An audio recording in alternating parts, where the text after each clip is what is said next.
This video will show you how to log a fault on your lines with the Insight portal. To enable them, you will need to speak to your account manager, who will provide training and ask you to sign a disclaimer, as having access to this feature allows you to log a fault directly with OpenReach, which if an engineer is sent out and the fault is found not to be an OpenReach issue, charges may be incurred. To log a fault, you select the Log a Fault section on the left-hand side, and type in the telephone number and postcode of the line that you want to log a fault with. You can only log a fault against one of your own lines, and you have to own the line and have the line rental against it, or we have to have the line rental against it for you to log the fault. When you press Next, it will tell you the details of the line. Now in this case, because I'm using a test line, it's not telling me all the details, so it's not telling me the care level, the number of lines, or the service type. It also states that because there's no line rental on this line, that the fault should be directed to the supplier who owns this line.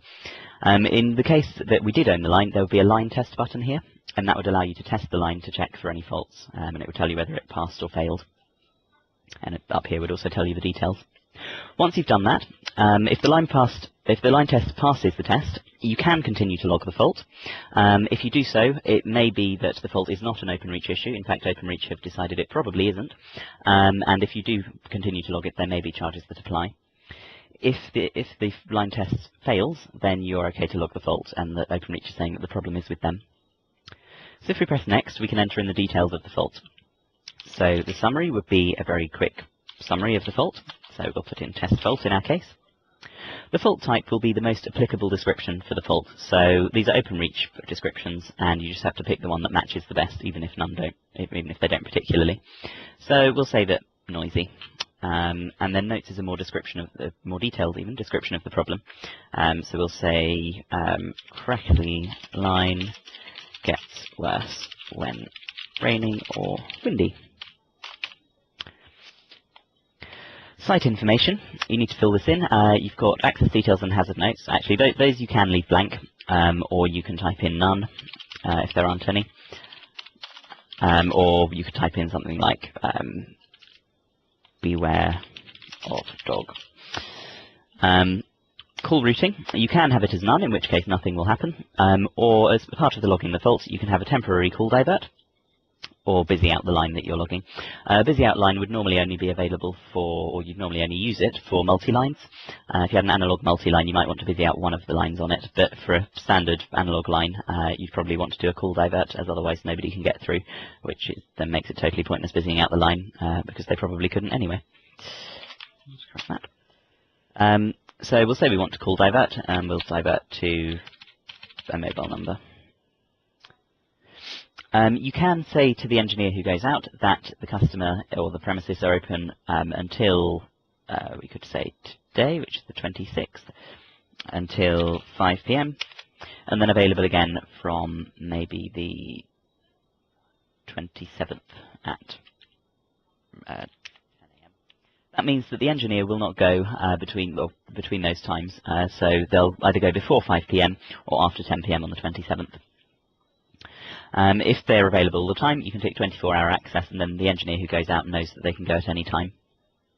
In the charges section, you'll see the care level. Now this is set to 0 in our case because this is a test line, but in your case it will be care level 1, 2, 3 or 4. You've then got the option to expedite. Now use this very, very carefully, because the expedite function allows you to expedite your faults, which means that the engineer will treat it as a higher care level. These are very expensive, although the amounts say 0 here. If your line was on care level 2 and you wish to expedite it to care level 4, the charge is over £700 to do that. So make sure that if you do click that button, you're very sure that that's what you want to do. Doing so will put the fault into the care level 3 or 4 queue. It won't put it to the front of that queue, but it just goes into that queue, as it would if you logged a normal fault on a line that had care level 4 in the first place. The authorization band allows you to pre-authorize OpenReach engineers to charge you. So if they get to the site and they find that the problem is not of their making, so it's a user problem, they will fix it and charge you anyway, if it's a simple problem to fix. Or if the problem would take maybe 3 or 4 hours to fix, that's not something that they'd start doing while they were there. They'd go away and send you then a notification saying it's not their problem and it'll take 3 hours to fix. Do you want to pay for the time? To pre-authorize them, you can select that they're allowed to work up to 4 hours and charge you for it without asking you first. So that's what that tick box does. Once you've filled in all this information, you press the submit button even, and that will send off the fault to OpenReach, and they'll then start processing it. I'm going to press abort as it's a test fault. If we select Manage Faults, it will show you a list of all the open faults. Now, I don't have any open faults to show you. However, if you clicked on it, well, if it was an open fault, you could click on it and see the information about it. So you can see what you've sent through to OpenReach, and then in action history will be any updates from OpenReach. So OpenReach will come back and say fault logged. They'll give you what's called a Siebel reference, which is a reference number for your fault, which you can quote if you need to talk to us to escalate your fault. And then any updates. So it should give you the date that the engineer is going to go, and it should tell you if the engineer went, found a problem, didn't find a problem, if they fixed it, etc. These buttons here will change to a cancel or amend.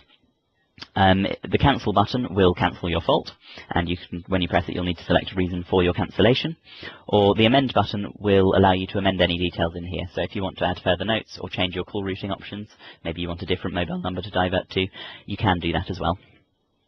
Once the fault is completed, these buttons will change again, and it will say clear or reject. Clear means that you are accepting OpenReach's clearance of the fault, and reject means that the fault is still not fixed and they need to go back and fix it again, or they didn't do it properly the first time.